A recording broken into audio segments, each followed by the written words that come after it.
Alors, je suis Sophie Lutz, je suis mariée depuis 20 ans avec Damien et je suis maman de 4 enfants.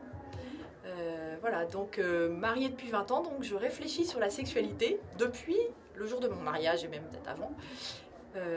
Et voilà, et donc beau fruit de mes 20 ans de mariage, ce parcours sur la sexualité.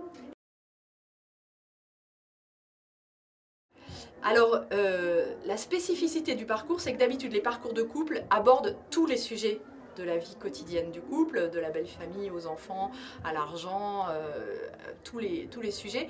Puis la sexualité, on ose à peine l'aborder et souvent on est réduit à la question de la régulation des naissances.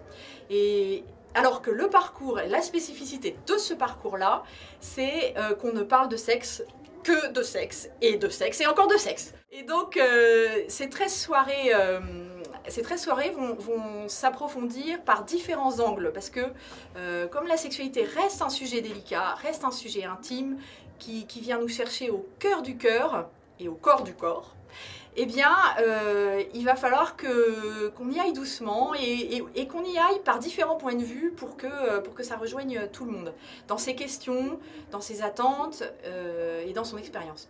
Et du coup, on va aussi bien avoir des apports bibliques que des apports plus théologiques. Alors on s'inspire beaucoup de Jean-Paul II et de sa théologie du corps, mais de manière simple et accessible. On n'est pas des théologiens en réunion, on est des couples, donc on a envie d'un langage accessible. Donc ces éléments-là, ils nous sont donnés de manière accessible. Des éléments de psychologie, des éléments de sexologie, des témoignages, et puis des questions à se poser à deux, et puis qu'on peut aussi se poser dans le groupe, et on s'enrichit de ce que les autres couples vont dire. On n'étale pas sa vie sexuelle dans le groupe, évidemment, mais n'empêche qu'avec mon mari, on a expérimenté que même sans étaler sa vie intime, on peut dire beaucoup de choses sur la sexualité et s'apporter beaucoup de choses de couple à couple, même sans avoir violé la pudeur de personne.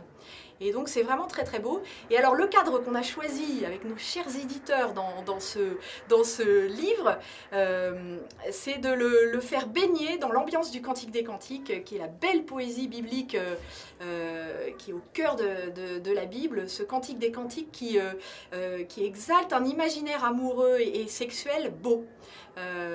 Malheureusement dans notre société c'est un imaginaire sexuel pauvre et moche qui est donné malheureusement, alors que on a à réenchanter et à redévelopper un imaginaire qui soit exaltant et qui nous donne envie de faire l'amour. En fait, la bonne nouvelle de l'Église, c'est la bonne nouvelle de l'Évangile. Hein. C'est Jésus qui...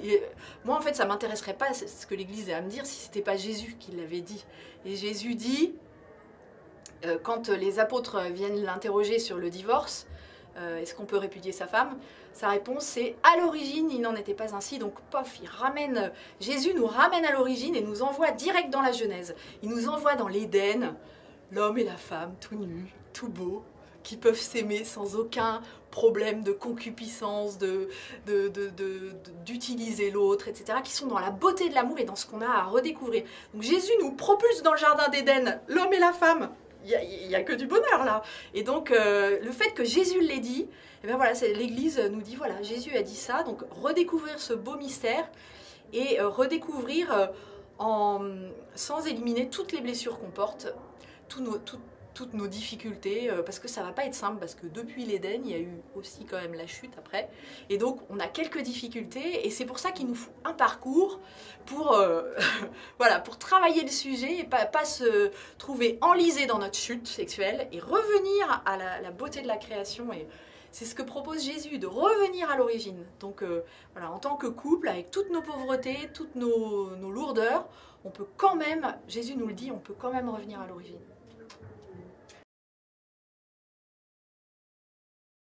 On m'avait pas dit, moi, quand je me suis mariée, que l'acte sexuel, c'était une danse.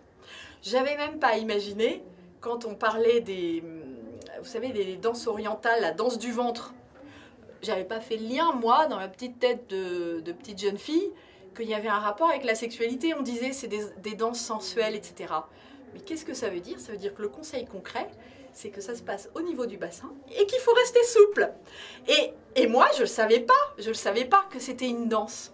La sexualité. On peut commencer très rigide et c'est la souplesse qui donne toute la beauté de cette danse.